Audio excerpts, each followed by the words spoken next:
I'm getting my surgery today for my knee.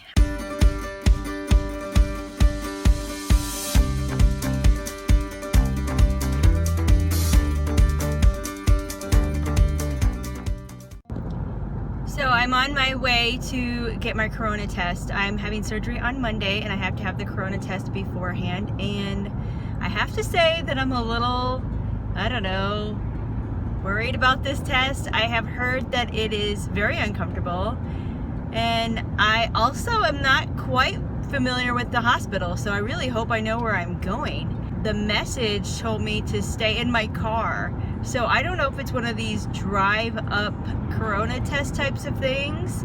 I have no idea, so we are going to find out. Monday is the surgery day, and because of corona times, they haven't actually scheduled my surgery.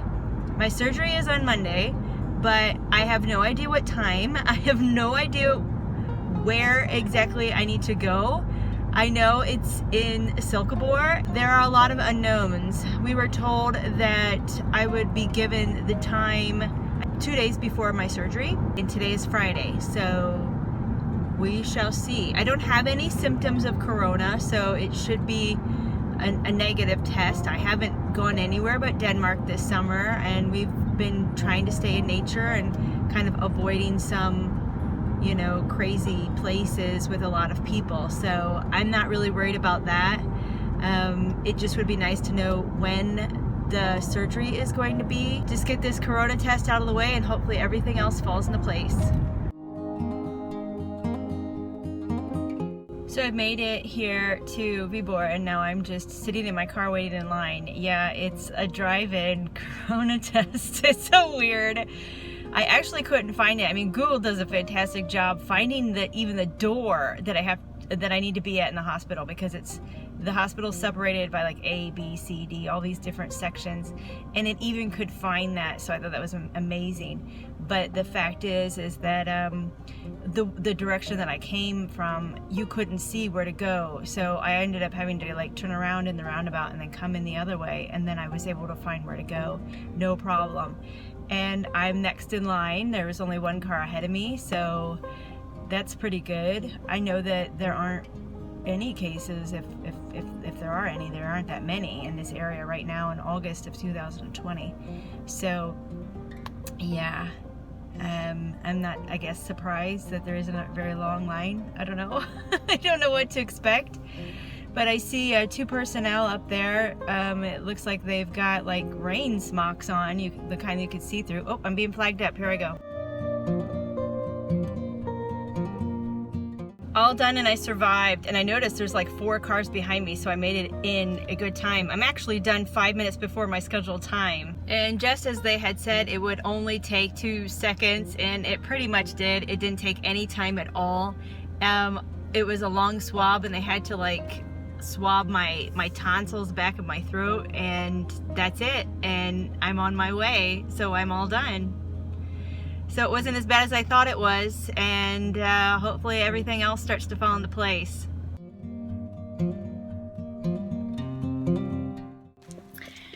So I am out with no makeup and my hair is not done because I am going out to Silkeborg because I'm getting my surgery today for my knee. I have to say I'm a little nervous about it, but hopefully everything will be all right. My surgery's at 11. We're leaving at 9:30 to make sure that we're getting there on time. And I only have had a couple of glasses of sop this morning, and I haven't had any food, so I'm starving. So we'll see how this goes. So cross your fingers and we'll hope that it has a happy ending. But we had to first stop at the pharmacy because they recommend that you have painkillers after the surgery, which is apparently is not something that they give out. So we're making sure that we have them and we are ready for when I come home. Ugh.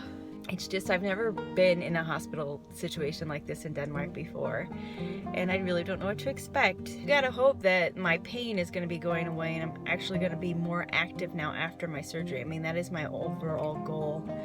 I mean, if I can't, you know, walk around for a couple of hours on my leg when I used to be able to run half marathons, it's so limiting. You know, I have to be able to get better, and I'm really hoping that this surgery is gonna do the trick. I've got my numbing medication on. They gave me some numbing medication to put on my veins so that the IV doesn't hurt so much, because I hate needles, and I'm really hoping that all works out. All right, my husband's coming back. We are going to be now driving out to Silkeborg.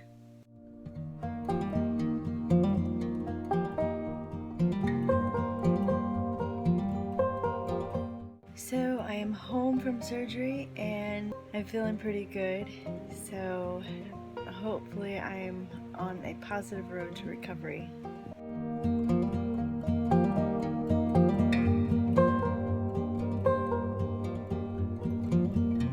So this is the day after of my surgery, and I feel a little bit better. Actually, I feel a lot better. Yesterday was a bit of a crazy thing. As you know, we were on our way. We left a little early. We had to go to the pharmacy to get some pain medication before, and we got there around 10:30, I'd say, and the appointment was at 11. So we were just kind of sitting in the waiting room, and then I went into triage, which, you know, is where the nurse takes you to do some questions, and they actually gave me some nausea pills and some pain medication that I took right away. And it was really kind of funny because I just sit in a chair, take my shoes off, put them in a locker, and then I put on socks and these clog white Treksko that they have, and it was not something I was expecting. I was allowed to keep all of my clothes on. I wore a dress that day because it was really hot out, but also because I didn't want to have to worry about how to put pants on. I didn't know how bad my leg was going to be and all of that, and it was just really easy to have just kind of this short, very flowy summer dress on. I had a sweater with me because I know sometimes, you know, in the hospitals it can get colder, but it was just a really light sweater. And all I took in there with me was my yellow card, which is like a social security card here. And I had my husband's phone number written on a piece of paper, just in case, you know, I was kind of out of it. And they're like, who do you want us to call? I'll be like, that big guy, you know, I don't know. During triage, you know, I told them that my blood sugar was really low and I was getting a little kind of dizzy and wasn't quite sure where I was. So she actually put me in a bed and started the IV right then and there. And I was really surprised that that numbing cream actually worked that they gave me, that I had put on, you know, like an hour beforehand. When she put that IV in, I didn't feel a thing. And I have to say, it was probably the best IV experience I've ever had. So they gave me the IV with the sugar water, so I was feeling better. I got a lot of rest in. I think I fell asleep like automatically when I laid down in that bed. And because the first surgery of the day went long, they said it was something that they weren't expecting.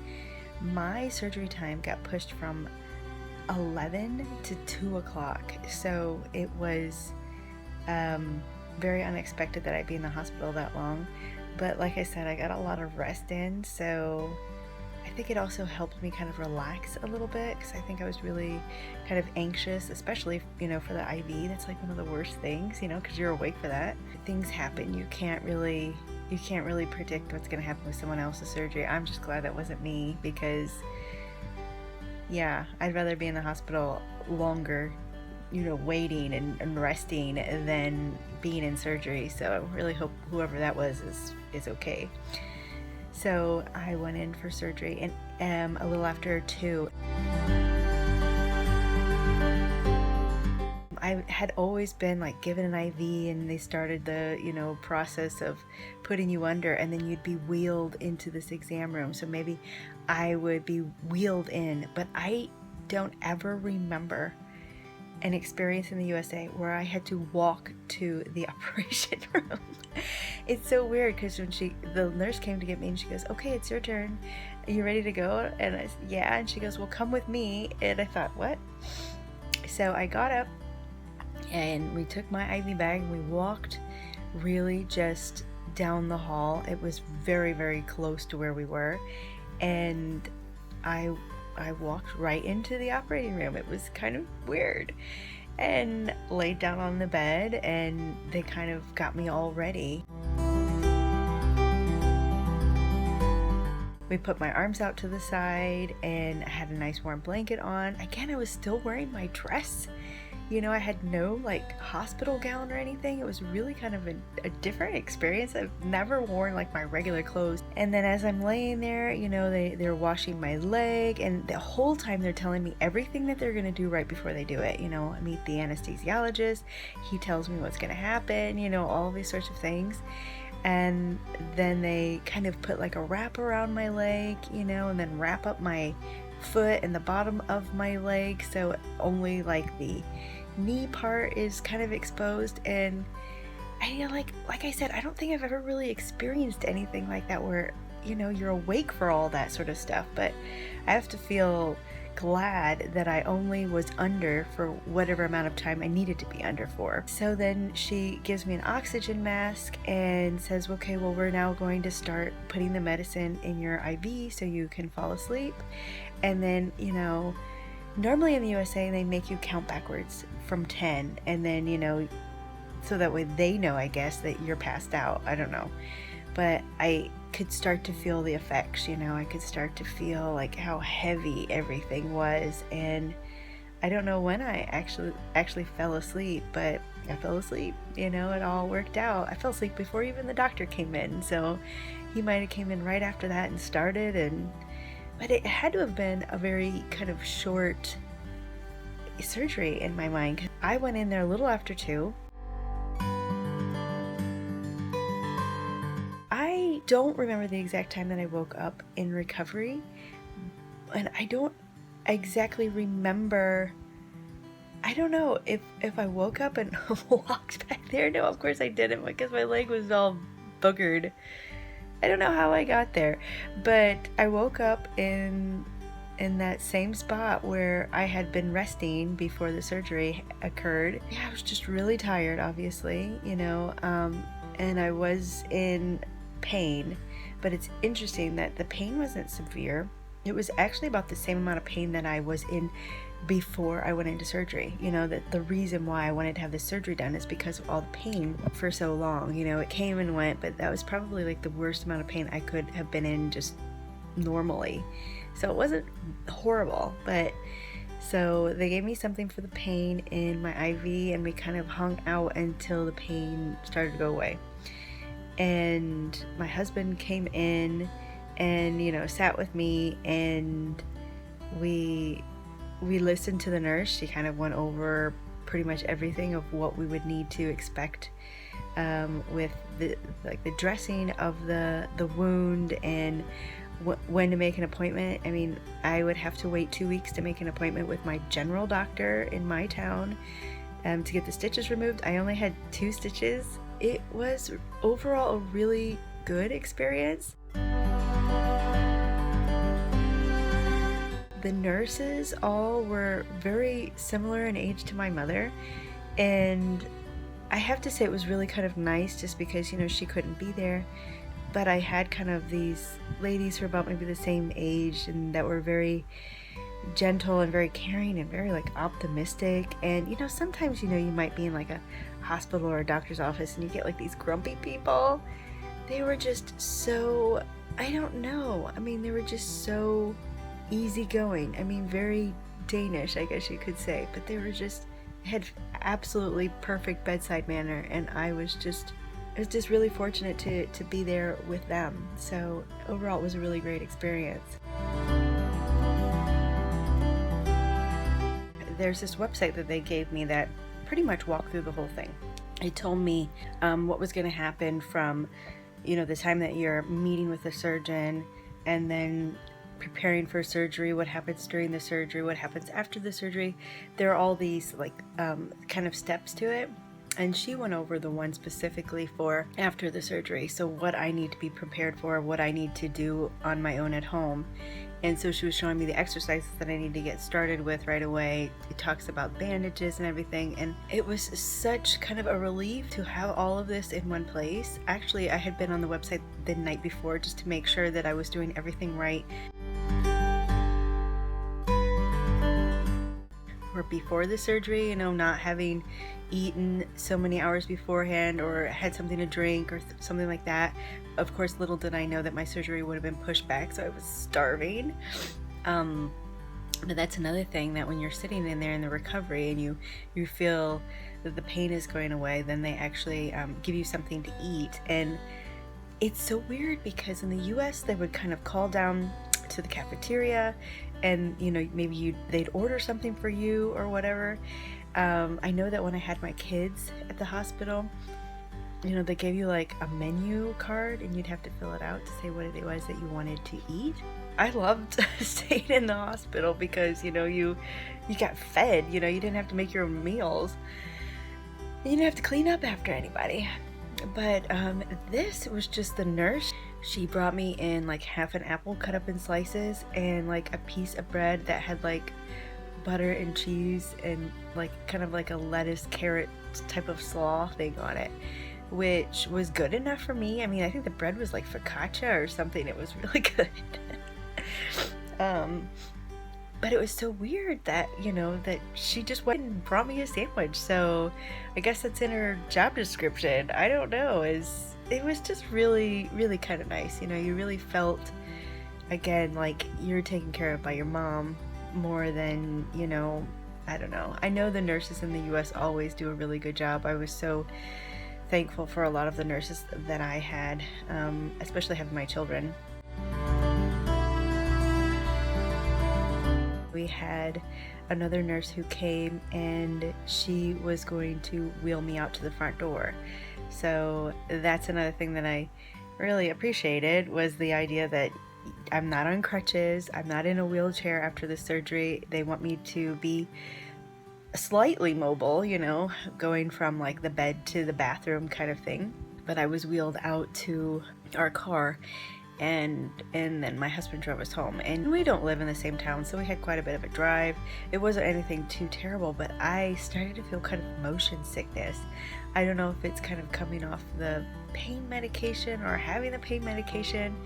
And the driving, I was sitting in the back seat with my leg up, but I really was not feeling very good. And yeah, but I didn't get sick or anything, but I felt like it could happen, you know.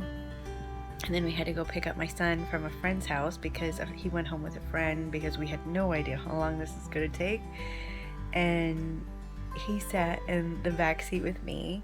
I know there are a lot of people in Denmark who let their kids sit in the front seat, but I tell my kids why they can't sit in the front seat. So they, even this time when my husband's like, oh, you just sit in the front seat, he's like, no, you know, it's dangerous, Daddy. And so he sat in the back with me, and I propped my foot up on his little lap, and he rubbed my leg and held my hand. He's so sweet. So I've got 3 guys who are taking care of me, so I'm really lucky. So far, day 1 of recovery, day after surgery, things are pretty good.